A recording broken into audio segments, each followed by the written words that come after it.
This week on the Trent Out Loud Podcast.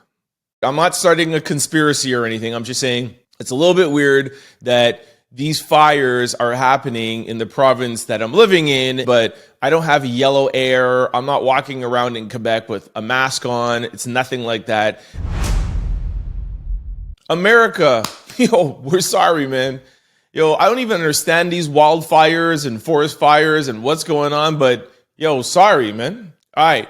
I had to talk about these wildfires because it's on every news station. It's all over social media. People are making jokes, posting these yellow filters and orange filters and what New York City looks like. And it's just maddening out there. I don't even know what to say. I'm literally at a loss for words, and I'm never at a loss for words. I don't understand what's going on. The thing that is confusing me is that I am right now in Montreal, which is in Quebec for people in America who's watching this. And if you look outside my window, there's no smog, there's no smoke. I think a couple of days ago, it was on a Monday, I went outside and it smelled a little smoky and it was maybe a little hazy, but for the past couple of days, it's rainy, but it's pretty clear and I don't smell anything. I don't understand if these forest fires are happening in Quebec and Ontario, why I'm in Quebec and I don't feel anything, but 6 hours away, close to, 500 kilometers away, you guys have smoke in Manhattan and you can't see and you guys are wearing masks. I'm confused. So when I don't understand what's going on, I go to Google, I try to find out what's going on. I go to my computer, figure out what's going on. Here's what I know. So there is close to 128 million people under air quality alerts because of wildfire and smoke as of Wednesday night.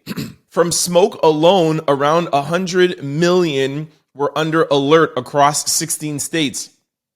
Again, I don't understand if the wildfires are in Ontario and Quebec. We don't have these warnings and we're not walking around wearing masks. I am so confused. There are more than 400 wildfires burning in Canada right now. In Quebec, where I'm at, there are more than 150 forest fires burning as of yesterday, with more than 110 considered out of control. How do forest fires become out of control? I am so confused by this. The Federal Aviation Administration took steps to limit air traffic around New York City, temporarily grounding flights in LaGuardia Airport. Presently, right now, there's an airport shut down in New York City, 6 or 7 hours away from me. And these forest fires are happening in my province, but 7 hours away from me. There's smoke. I am very confused. The U.S. has deployed more than 600 firefighters and support personnel, as well as other resources to assist the fires that are happening around Canada. It's just, I don't understand, man. Okay, here's something that I found that's happening in Canada, because most of the news that we're hearing is what's happening in the U.S., but I finally found something in Canada. More than 20,000 people in Canada remain displaced from their homes as of Wednesday, as hundreds of wildfires burn across the country. 414 wildfires burn, and 239 of them are out of control. This is craziness, man. Wow.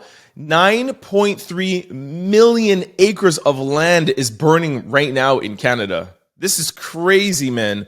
Across Ontario and New York. Across Ontario and Quebec. All right, here's something that's happening in Nova Scotia. What we're seeing now, especially in Nova Scotia, is there's fire on the outskirts of the major metropolitan areas and people have been evacuated. There's a few reasons as to why fires start in the first place. They're usually ignited as a result of lightning strikes, combination of dry conditions, or they're started by humans or human-related activity like AV driving along grass or the spark of an engine. Here, one expert said, typically, if a fire starts going into the spring, it's just the surface that burns because the ground is still wet, even as the vegetation is drying. Because the ground was so dry from the winter and the spring, fires in the province got into the ground, and that led to more organic matter in the ground burning. Those are much more difficult to put out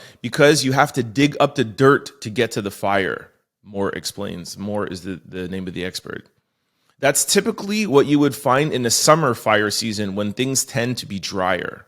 I don't know if I really got the answer that I was looking for. It seems to me that I think last week or 2 weeks ago, or for the past like 14 days, we had a little bit of a heat wave. So maybe that dried out, the forest and the ground even more. I know forest fires and wildfires are something that's common. But I think maybe because of the dry heat that happened before and the winter, the ground is drier, and that's what's causing the fire to be more widespread. And I also read an article before I even started the podcast saying that winds is what is carrying the smoke. So I guess that it's happening in Quebec, Ontario, Nova Scotia, Eastern Canada, and the fires are maybe close to the border, and the wind that's blowing is not blowing north, it's blowing south, and that's why New York, I think even Philadelphia, Boston, and those kind of, those states in the East Coast, or those cities in the East Coast are being affected. But, I still think it's weird. I'm not starting a conspiracy or anything. I'm just saying it's a little bit weird that these fires are happening in the province that I'm living in, but I don't have yellow air. I'm not walking around in Quebec with a mask on. It's nothing like that. Don't forget to like, comment, and subscribe. It's your boy, Trent Out Loud. Peace!